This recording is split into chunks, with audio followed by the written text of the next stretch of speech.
This week's conference is dovetailing on last week's conference. So we've been studying for the Chinese New Year, looking at energy, studying energy in our lives. We were talking last week about the idea of feng shui and how we've been looking at our homes and our relationships and our colons and all different types of things to look at where we have grantis or blockages, and talking about getting energy flow through there. And we also took a look through Carolyn Misa's book, Anatomy of the Spirit, on what's going on in our own bodies. We know that from our yoga practice that we want to keep energy moving through the nadis and in order to stay vibrant and healthy. So this week, we're going to take it to a place that I talk about all the time in class, which is the mind. So every time we have a thought, our thought has prana. Our thought has energy.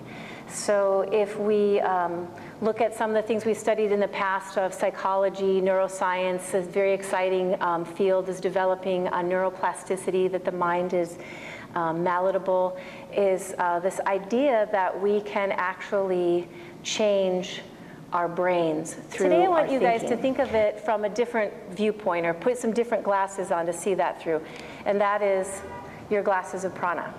So as we're studying prana and we're understanding that we have a vibrant energy in our body, we have a vibrant energy at different places in our lives, we also can look at our mind as a place that has either vibrant, high energy or low energy, right? Sometimes we think of the mind as positive or negative, and there's a lot of things that has energy in our life is food. So I talked about last week, if you are going to choose after you have class today to have a beautiful organic peach that was grown by a local farmer that puts all this love into growing these peach trees and having this beautiful peach brought to you to have after class. Or if after class you guys decide to go to 7-Eleven and get a bag of Doritos, right? Both those foods have energy. Both those foods have like a vibration, and we know one of them has, of course, it's a no-brainer, right? A higher vibration, and the other one sort of has a lower vibration force or energy. But the important thing which I want you guys to think about this week is how that energy feeds us, right? So we know that after class, if we eat that peach, how we're going to feel, what energy that's going to give us, as opposed to eating the bag of Doritos. Right? When we talk about the pranic energy of our thinking, of our mind, and two things I want you to consider today is actually what we put into our mind and what our own mind creates, having energy. So the first one is like the peach, what you put into your mind. So if you guys go to the movie this weekend, I hope you guys go and see The Theory of, you guys know this movie? The Theory of Everything. It's a movie about Stephen Hawking. It's a beautiful, inspiring movie, which actually goes with our teachings because it's all about the power of the mind, the power of your perspective on things, you know. And if you go and see that movie, I guarantee everyone in this class that goes to see the movie is going to leave feeling inspired and encouraged and powerful and good. You know, right? The book for this month I want you guys to read is, after we finish Clear Your Clutter with Feng Shui, it's going to be The Happiness Advantage by Sean Anker. And again, if you guys read this book, I guarantee that you read the first chapter, the second chapter, you're going to start to feel encouraged and positive about your thinking about positive psychology. And going to bed at night, maybe thinking positive things, right? As opposed to if you maybe read the newspaper. Sean was talking about here in the newspaper, or if you watch the news, the ratio between good things happening in the world, right? Depression, starvation, or all the crime that's happening in the world, what the ratio is on the news to happy news, right? What is it? Sometimes, you know, pretty off. What we're feeding ourselves. So, so looking at how much news do we watch, or what do we read in the newspaper? What periodicals do you guys get? What magazines do you read? What's sitting next to your nightstand, or what's on your nightstand next to your bed?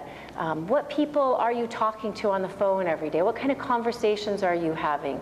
Who are you spending time with that you're actually having intellectual conversations with? How much are you laughing with other people? How much are you laughing in your life?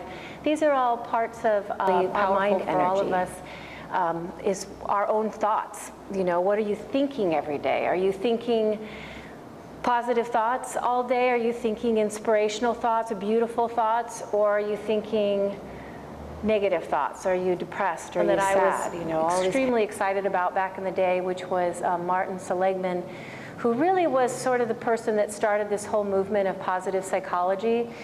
And he was saying for every 17 research, psychological research studies they do, one is on positive, and the other 16 are all on depression or, you know, abnormal psychology, schizophrenia, or something like that.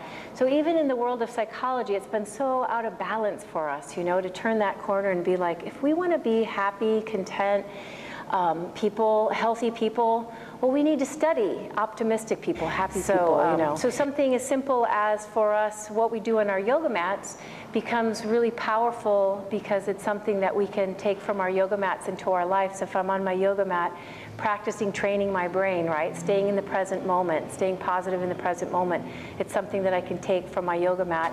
And so this week I'm going to give you guys more homework. Did you do your homework from last week? Just say, yes, we did. So last week you guys were looking at rooms in your house, you were looking at relationships, your computer, your offices, and just being with what that energy is like for you. And really being perceptive and reading that energy and how it affects you.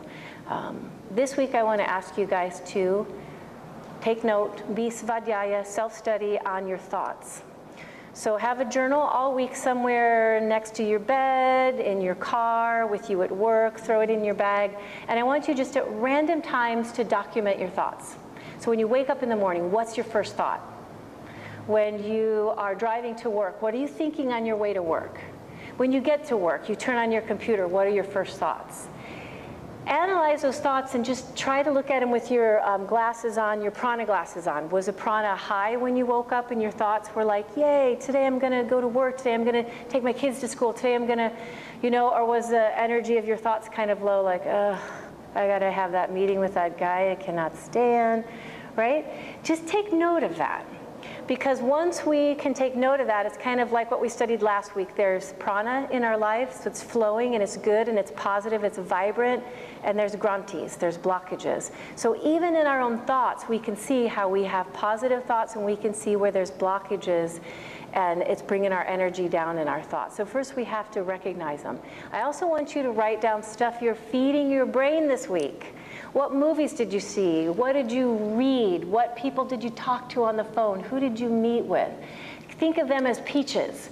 What peaches did you eat for your brain this week? What did you take into your brain this week? And again, just take note and look at it from a pranic perspective. How did it feed you? What did it do to your energy to meet with these different people this week?